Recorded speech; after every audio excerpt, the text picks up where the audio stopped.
Oh non, vite, il faut faire quelque chose. Il y a Maroc qui va arriver dans notre village. Maroc, c'est le pays qui a fait le plus de vues dans la série Histoire des pays. Oui, on n'avait pas trouvé une solution.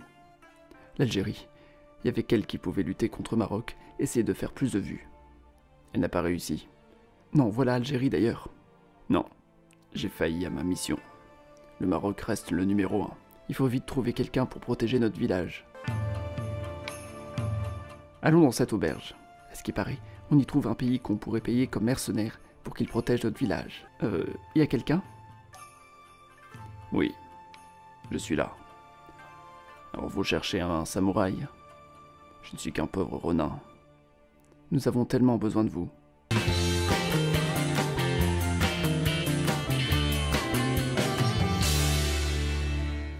Félicitations, le Japon a gagné le sondage contre la Chine, la Grèce et la Pologne. Mais qu'est-ce qui s'est passé? L'histoire du Japon se confond avec celle de son archipel, ce qui facilite la tâche. Il existe une historiographie traditionnelle du Japon, avec plusieurs périodes, bien distinctes. Je vais donc suivre ces périodes, rien de plus simple. Avant. Le Paléolithique ne fait pas partie des périodes traditionnelles de subdivision de l'histoire du Japon, c'est ce qui se passe avant. Et on estime qu'il y a des migrations provenant de la péninsule de Corée vers les îles du Japon. On ne sait pas quand exactement, vers 35 000 ans avant Jésus-Christ par exemple. Youpi, allons sur l'archipel. Période Jomon. C'est la première période de l'histoire du Japon, et on l'a fait commencer vers 13 000 avant Jésus-Christ, voire même jusqu'à 14 000. Cette période commence avec l'apparition de poteries. Et les habitants sont des chasseurs-cueilleurs. Les archéologues ont trouvé beaucoup de dogu qui datent de cette époque. Période Yayoi. C'est la deuxième période. On l'a fait commencer entre 800 et 400 avant Jésus-Christ. Le changement de période est tout simplement marqué par l'apparition de l'agriculture. Hey, et si on inventait l'agriculture? Ouais! On commence à cultiver du riz au Japon. On estime que c'est sur l'île de Kyushu qu'on a commencé à cultiver du riz. La grande question que les archéologues se posent est la suivante. Qu'est-ce qui a amené les populations de cette époque à commencer l'agriculture? Ont-ils été influencés? On pense que des habitants de la péninsule de Corée ont commencé à migrer à cette époque et se sont mélangés avec les locaux. On trouve déjà des habitations, dont voici des reconstitutions. Période Kofun. C'est la troisième période et on l'intègre dans une période plus grande qu'on appelle la période Yamato. La période Kofun commence vers 250 après Jésus-Christ. On l'appelle ainsi car on construit des kofun, c'est-à-dire des monuments funéraires. Et c'est dans la région du Kansai qu'on en trouve de plus en plus. C'est dans la région de Yamato qu'on va commencer à trouver un centre politique, le premier au Japon. Ojin peut être considéré comme le premier empereur du Japon au début de l'époque Kofun, mais il est presque légendaire. On n'a que très peu de sources à son sujet. Il n'y a pas vraiment de capitale politique, mais il existe une dynastie qui prend le pouvoir sur la région. Il y a déjà une hiérarchisation de la société avec la période précédente via la diversification des métiers qui sont dus au développement de l'agriculture et des armes. Période d'Asuka. C'est la quatrième période et comme celle de Kofun, on l'intègre dans une plus grande période qu'on appelle Yamato. Car c'est toujours la région de Yamato qui domine le Japon en étant le principal centre de pouvoir. En fait, on ne sait pas trop comment le Yamato a fini par dominer toutes les autres régions, mais peu importe. Bonjour Yamato, je suis la Corée Baekje. Tout va bien? Oui, pourquoi? Toi, ta religion, c'est le shintoïsme, c'est ça? Oui, depuis quelques siècles, c'est le courant religieux qu'on a créé. Pourquoi? Eh bien, je te présente le bouddhisme. C'est la mode dans plein de pays. Donc voilà, n'hésite pas à t'y mettre aussi. On fait dater l'arrivée du bouddhisme vers la moitié du 6e siècle. C'est Kinmei qui devient empereur à cette époque. Il n'est pas considéré comme le premier empereur du Japon, mais c'est le premier dont on peut le dater précisément. Quel honneur d'être daté précisément! La période Asuka est différenciée de celle de Kofun par cette nouvelle religion. Le village Asuka a donné son nom à la période car la cour impériale s'y installait régulièrement sans en faire une capitale fixe. De manière générale, l'arrivée du bouddhisme marque grandement l'influence chinoise sur le Japon. Mais cette religion n'est pas appréciée de tous. Le clan Soga a une énorme influence sur l'empereur. Un clan, c'est une famille aristocratique, en quelque sorte, et souvent, des membres des clans peuvent devenir ministres. Et ce clan, il est favorable au bouddhisme. Mais ce n'est pas le cas de tous les clans, notamment le clan Nakatomi. Les deux clans vont être en rivalité pour récupérer l'influence sur l'empereur, et Nakatomi prend le pouvoir ministériel grâce à un complot en 645. Il lance ainsi la réforme de Taika pour centraliser le pouvoir au Japon, à la manière de la Chine, tout en récupérant d'autres systèmes, comme l'écriture. Période de Nara. En 710 commence la période de Nara. On est beaucoup plus précis désormais. On l'appelle ainsi car le pouvoir choisit la ville de Nara comme capitale, tout simplement. On y construit notamment ce temple, le Yakushiji. La cour impériale se déplacera en fonction des années tout en gardant Nara comme capitale principale. En ce qui concerne le clan au pouvoir, c'est à l'origine toujours celui de Nakatomi, puis c'est une branche de ce dernier qui devient le clan Fujiwara, qui prend le contrôle du gouvernement. Toujours en laissant l'empereur sur le trône, bien évidemment. En 720, les autochtones du sud se rebellent contre le pouvoir japonais, c'est la rébellion des Hayato. Le Japon gagne et annexe toute l'île. En 794, la capitale est définitivement déplacée à Heian, actuelle Kyoto. Période de Heian. C'est l'époque la plus classique de l'histoire du Japon. La Chine étant en déclin, l'influence chinoise laisse place à une culture japonaise plus indépendante. Le Japon a une armée impériale en ayant imité le système chinois. Mais cette armée centralisée concerne surtout le centre du pays, où il y a le pouvoir. Avoir une armée centralisée, c'est très coûteux, et parfois peu efficace. Le Japon va donc se tourner vers un système féodal dans lequel la noblesse seulement prend les armes. Comme toujours, dès qu'il y a des armées plus ou moins indépendantes qui se forment, elles peuvent se rebeller. Dans cette période, il y a eu plusieurs coups d'État, et le clan Fujiwara a réussi à prendre le contrôle du pays tout en laissant la dynastie impériale sur le trône. La rébellion de Hogen se produit en 1156 dans le cadre des rivalités au sein du clan pour la succession du trône impérial. Elle donne ensuite place à la rébellion de Heiji en 1160. Les guerriers matent la rébellion, et c'est le guerrier Taira no Kiyomori qui devient premier ministre en récompense. Il est membre du clan Taira, ce qui ensuite laissera le terrain pour la guerre de Genpei en 1180. Coucou, on est le clan de Minamoto, et on n'est pas d'accord que le clan Taira soit au pouvoir. Et on n'est pas au pouvoir, on surveille juste le bon déroulement de la dynastie impériale. D'ailleurs, les gens qui regardent la vidéo, est-ce que vous avez bien mis un pouce bleu? C'est important, vous savez, il faut mettre des pouces bleus, il faut s'abonner aussi. Période de Kamakura. La guerre se termine en 1185 et le clan Minamoto gagne. Il en profite pour fonder le shogunat de Kamakura, un état qui contrôle l'empire. Les empereurs Yamato continuent de se succéder sur le trône, mais n'ont aucun pouvoir. C'est dans cette période qu'émerge encore plus le système féodal, et bien sûr les castes militaires avec les samouraïs. Les samouraïs étant des cavaliers serviteurs pour les propriétaires terriens, vu qu'il n'y avait plus d'armée centralisée, ils avaient des cavaliers pour se protéger. Le pays étant un pays assez isolé, il ne connaît que peu de guerres contre l'ennemi étranger. Mais durant cette période ont lieu les invasions mongoles entre 1274 et 1281. Bonsoir, on est les Mongols et on est venu vous envahir.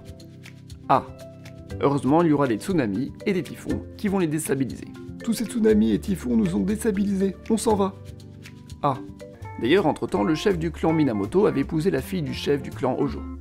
Quand le chef Minamoto meurt, sa femme donne accès au trône à son père. C'est donc le clan Hojo qui gouverne le shogunat Kamakura à partir de cette date.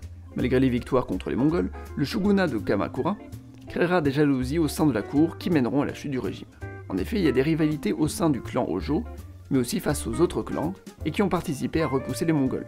Restauration de Kenmu. L'empereur Go-Daigo, après avoir tenté un coup d'état, organise une armée et attaque le clan Hojo en 1331. C'est le début de la guerre de Genko. Le général Ashikaga Takaoji, qui devait contrôler l'empereur à l'origine, a préféré l'aider. Le shogunat de Kamakura tombe en 1333 et l'empereur prend le contrôle du Japon. Ce dernier tente de mettre en place une monarchie où il détient le seul pouvoir comme on peut le faire en Chine. Mais Ashikaga Takaoji en profite pour prendre le pouvoir à son tour et créer un nouveau shogunat. Époque de Muromachi. L'époque de Muromachi commence en 1336 lorsque le clan Ashikaga arrive à prendre le pouvoir dans la cour impériale. L'empereur Go-Daigo reste empereur mais perd son pouvoir comme c'était le cas à l'époque Kamakura. Cette époque commence d'abord avec la rivalité des cours du Nord et cours du Sud. En 1392, c'est la cour du Nord qui emporte la guerre de leur rivalité et gardera le pouvoir pendant toute l'époque de Muromachi. Pendant 10 ans, entre 1467 et 1477, a lieu la guerre d'Onin, à cause d'un problème de succession au sein du clan Ashikaga. Ce sont les clans Yamana et Hosokawa qui vont profiter de l'instabilité pour s'attaquer entre eux et tenter de prendre de l'influence dans le shogunat. Il n'y a pas vraiment de victoire et le conflit se répand dans tout le Japon auprès de tous les clans. Cette guerre se conclut sur une période qu'on appelle époque Sengoku, qui fait partie de l'époque de Muromachi. C'est une période de troubles, le Japon est divisé en plusieurs états, dont le clan Ashikaga qui garde quelques provinces. En 1573, le shogunat des Ashikaga tombe. Entre-temps, le Japon a eu le temps de sympathiser, plus ou moins, avec les puissances étrangères. Bonjour, je suis la Chine. Bonjour Chine. C'était pour te dire que j'en ai vraiment marre de tes pirates. Il faudrait que tu te calmes. Au revoir. Je n'ai plus d'amis. Et oui, les périodes de troubles au Japon ont alimenté les attaques pirates japonaises en mer de Chine. Mais il y a aussi un nouveau venu de plus loin. Bonjour, je suis le Portugal. Bonjour, ça tombe bien, j'aimerais commercer avec la Chine. Tu peux le faire pour moi? Ah oui, bien sûr, d'ailleurs maintenant que j'y pense, que penses-tu de Jésus? Je connais pas. Jésus est Dieu, c'est le Fils de Dieu. Que pensez-vous de l'avenir? Alors désolé, mais j'ai déjà 2 religions et le christianisme peut vous sauver. Nous avons un Dieu unique. Alors désolé, mais je suis vraiment pas intéressé. Je n'ai plus d'amis. Époque Azuchi Monomaya. La chute des Ashikaga marque la fin de l'époque de Muromachi et le début de celle Azuchi Monomaya. Cette chute ne marque pas l'unification du Japon pour autant, il reste toujours plusieurs provinces indépendantes. En 1575 a lieu la bataille de Nagashino, où Oda Nobunaga gagne et continue son expansion dans le Japon, qu'il cherche à unifier autour de lui. Oda Nobunaga fait partie du clan Oda. Mais Nobunaga se suicide en 1582 lors de l'incident du Onoji, où des samouraïs prennent son château. Le samouraï Akechi Mitsuhide prend le pouvoir, mais Toyotomi Hideyoshi l'attaque lors de la bataille de Yamazaki, pour venger le clan Oda. Toyotomi Hideyoshi prend donc le pouvoir. Il continue les batailles contre les autres clans indépendantistes, et notamment le clan Go-Hojo en 1590, lors du siège d'Odawara, pour prendre le contrôle de la région du Kanto. Ah, me voilà enfin un pays unifié. Pour fêter ça, je vais attaquer la Corée. Le Japon tente d'envahir la Corée en effet entre 1592 et 1598. C'est un échec pour les 3 pays concernés. La Chine, qui aide la Corée, se ruine, la Corée repousse les Japonais mais fait d'énormes pertes, et le Japon perd la guerre. Dommage, l'invasion de la Corée, ça sera pour une prochaine fois. Tiens, je vais le noter sur mon carnet pour pas oublier. En 1598, Toyotomi Hideyoshi meurt. Ah, je meurs. Heureusement, il avait un fils qui pourra prendre la relève quand il sera assez grand. Un conseil des 5 anciens est créé pour maintenir le pouvoir en attendant que le fils grandisse. Mais l'un d'entre eux, Tokugawa Ieyasu, veut prendre le pouvoir. 2 armées se forment, l'une qui soutient le rebelle, et l'autre qui soutient le fils légitime. La rivalité donne place à la bataille de Sekigahara en 1600. Tokugawa Ieyasu gagne et prend le pouvoir. Époque d'Edo. L'époque d'Edo est très certainement l'époque historique du Japon la plus célèbre, car c'est la dernière avant le Japon moderne. On l'a fait commencer en 1600, suite à la bataille de Sekigahara. Tokugawa Ieyasu a pris le pouvoir, s'installe dans la ville d'Edo, qu'il vient de fonder, d'où le nom de l'époque. Par la suite, le clan Tokugawa continue de diriger le pays. L'empereur reste à Kyoto, la ville impériale. Mais voilà que différents pays européens continuent de chercher à commercer avec le Japon. Bonjour, je suis la Hollande. Encore vous? Ah non, je suis jamais venu, tu dois me confondre avec Portugal. Bonjour, moi je suis l'Espagne. Et moi je suis l'Angleterre. On commerce? Vers 1650 est mise en place le Sakoku. C'est la politique isolationniste du Japon. Le Japon décide de se fermer au monde extérieur. À cette époque, il y a de plus en plus de navigateurs européens qui voyagent dans les eaux d'Asie orientale. Cette politique avait pour objectif de limiter leur influence. Mais dans les faits, le Japon a continué le commerce vers l'international grâce à Nagasaki, son principal port vers l'étranger. En particulier avec la Hollande, une petite île artificielle est construite pour l'occasion dans le port de Nagasaki. C'est le seul endroit où les Européens ont le droit de mettre les pieds. C'est gentil d'accepter de commercer avec moi plutôt que les Portugais. Les Portugais ils sont lourds, à chaque fois ils essaient de me christianiser. Le Japon évolue tranquillement dans son coin. Au sud, l'archipel d'Okinawa commence à être peuplé par des Japonais indépendants du pouvoir central. Ils fondent le royaume de Ryukyu, qui pourra commercer avec la Chine, tout en étant très dépendant du Japon. Hokkaido, quant à elle, est colonisée seulement au sud par les Japonais, mais ils vont continuer leur expansion dans les années suivantes. Ils vont même chercher à coloniser l'île Karafuto, encore plus au nord. Dans les 2 cas, ces territoires sont peuplés par des peuples autochtones, que sont les Aïnous. Puis arrive la Russie qui colonise tout le nord de l'Asie et qui est intéressée par l'île Karafuto, qu'elle renomme île Sakhaline. Intéressant tous ces territoires dans le Pacifique. En plus, ils ne sont pas occupés. Au début du 19e siècle, le Japon s'affaiblit et réfléchit de plus en plus à s'ouvrir. La Chine, ancienne puissance, est vaincue par l'Angleterre lors des guerres de l'opium. On fait moins la maligne, la Chine, hein? Oh non, Angleterre, ne me fais pas trop de mal. Le Japon est surpris de l'évolution à l'extérieur. Pourquoi j'ai choisi de m'isoler pile pendant qu'il y a une révolution industrielle à l'étranger? C'est les États-Unis qui incitent pour que le Japon sorte de l'isolement. Yo, Japon, je cherche des amis dans le Pacifique. Tu veux pas être mon ami? Non. Je n'ai plus d'amis. J'ai plein de super armes, super modernes et tout. Tu veux pas sortir de ton isolement et faire des affaires avec moi? Ah bon. Bon, pour les armes, je veux bien. La convention de Kanagawa est signée entre le Japon et les États-Unis en 1854. C'est le début du Bakumatsu, c'est-à-dire la phase de fin de la période Edo. En 1855, elle en fait de même avec la Russie. Bonjour Japon, alors comme tu sais je suis en train de coloniser des îles dans le Pacifique Nord, donc il faudrait qu'on se répartisse des territoires car j'ai cru comprendre que tu voulais ta part du gâteau. Je veux les îles où vivent les peuples Aïnous. Sakhaline et les îles Kouril sont ainsi partagées entre Russie et Japon. Quelques années plus tard, en 1862, il y a un incident diplomatique. Un Anglais en voyage d'affaires se fait tuer par une armée samouraï. celle du domaine de Satsuma. Le Japon est un peu gêné. Non mais oh là, oh, c'était un de mes citoyens là, fais gaffe. En 1864, l'Angleterre décide de bombarder la ville de Kagoshima qui appartient au domaine de Satsuma. Mais elle perd la bataille. Ah mince, j'ai perdu. Bon, c'est pas grave, je voulais juste embêter le domaine. Le problème, c'est que de nombreux seigneurs féodaux sont contre la politique extérieure du Japon. Le gouvernement central, qui est toujours celui du shogunat, tente bien que mal d'apaiser tout ça, mais il n'y arrive pas. C'est surtout le domaine de Chosu qui devient de plus en plus rebelle, et le shogunat n'hésite pas à intervenir, mais il perd. En 1867, le Japon tente de moderniser son état. Ah, c'est trop compliqué de tout gérer. Il y a plein de mouvements rebelles.